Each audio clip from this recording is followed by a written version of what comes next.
Es por eso que, como dice, con Tito lo hemos visto en mi oficina, los hábitos, que dice, tienes un pensamiento y luego tienes una acción. Tienes una acción, tienes un hábito. Tienes un hábito, tienes un... ¿Qué tiene? Una conducta y un comportamiento, y luego tienes un carácter, y luego tienes un destino. Pensamiento, acción, hábito, carácter, destino. Ese es el proceso, y eso se genera en nosotros. Por ejemplo, 21 días que se levanten, no sé, 4, 5, 6, 7 de la mañana, su organismo se condiciona y se hace un hábito y forma parte de usted. ¿Ese dato dónde lo obtenido? Los científicos en condicionamiento de los psicólogos nos muestran, y está absolutamente probado, y todos los que nosotros hemos leído al respecto sabemos, y por experiencia propia le puedo decir, que los experimentos en psicología experimental han hecho casi todos los experimentos sabidos y por haber. Lo que nos falta es conocerlos, eso. ¿Sí, señor? Disculpe, pero yo le estaba leyendo un libro justamente lo que usted estaba diciendo, por ejemplo, porque en otros textos dice 21, es un dato, usted ya sabe, porque otro en un texto decía 15 días y una persona...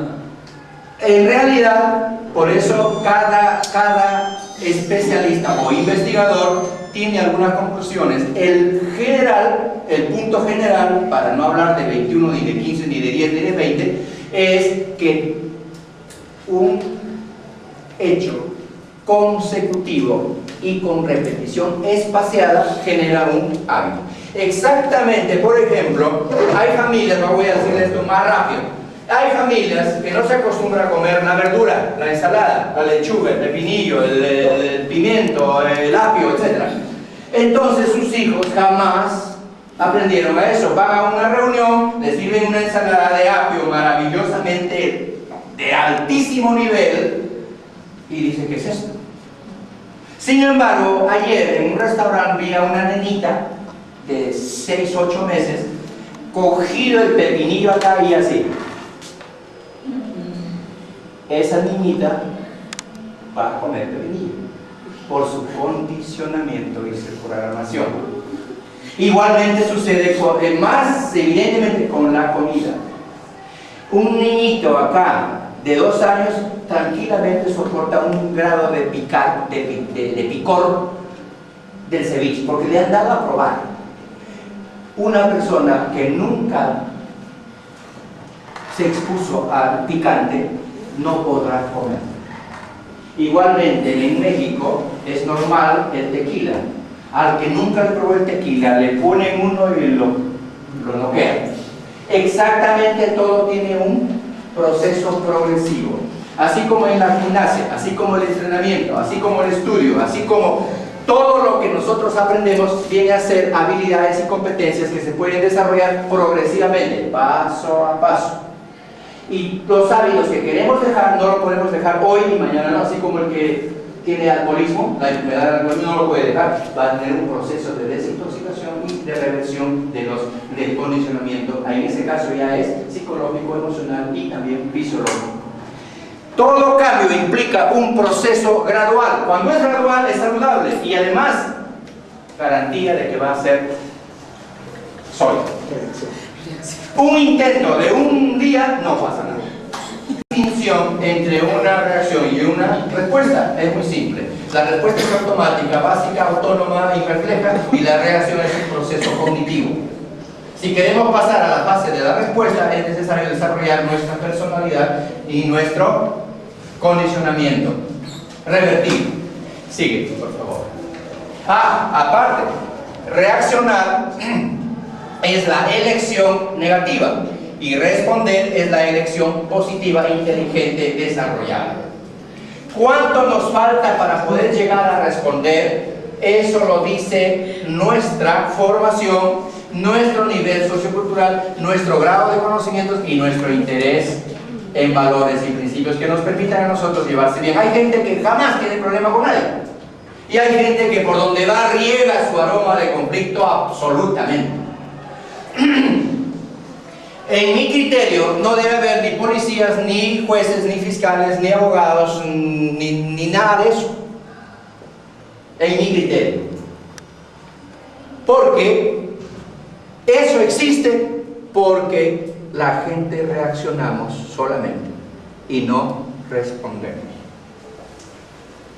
Hay un proverbio, una sentencia, dice, para que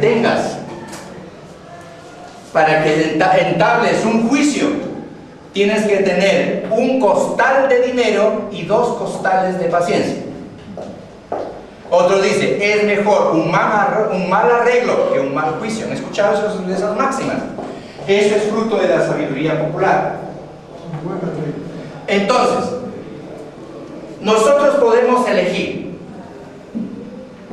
El problema es que somos a veces tan primitivos que ni siquiera podemos tener la capacidad de elegir. Nos sale de adentro, porque no hemos trabajado nuestro desarrollo personal. Simplemente eso.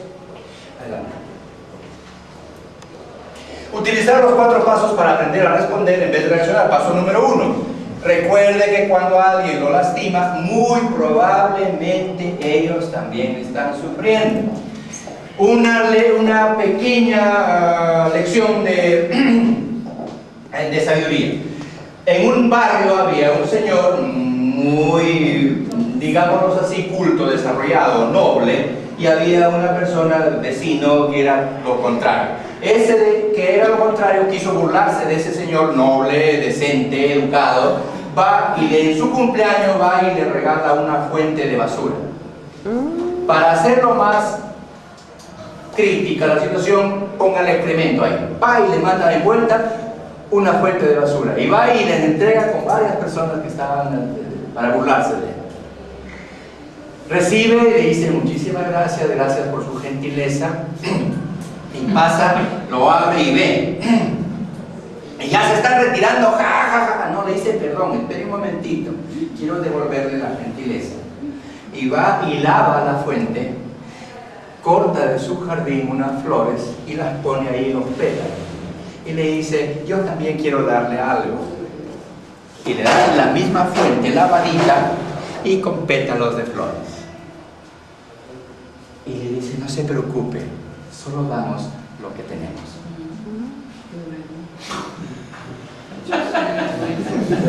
Cada quien da lo que más tiene. ¿Cómo damos nuestra basura? Nuestros pétalos. Es elección personal.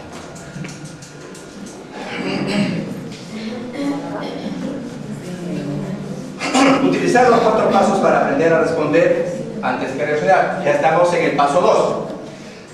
Ay, no, qué difícil. Ay, qué difícil. Páralo ahí, en la parte del perdón, páralo por favor, y ponte al archivo de la memoria, los archivos de la memoria, ponte, o bájalo, ponte al archivo. No está. Quería mostrarle algo. El perdón. Ahora sí ponte dónde está. El perdón. Todo el mundo creemos que perdonar beneficia a la persona que le perdona. Pues no. Yo lo puedo estar odiando toda la vida y él ni se entera. O esa persona ni se entera. Quien sufre soy yo. El odio es el peor puñal incrustado en nuestro cuerpo, en nuestra alma, en nuestra mente, en nuestro espíritu. Es una carga muy pesada el odio. El perdón es una decisión inteligente, necesaria, conveniente y desembaraza. Alivia las toneladas de sufrimiento que yo tengo yo. Y además es mi excusa. Si me hicieron algo de niño, si me castigaron, si me robaron, si me asaltaron, si me violaron, si me secuestraron, lo que fuese. Si cargo eso para toda la vida, simplemente he elegido vivir con un ropero encima.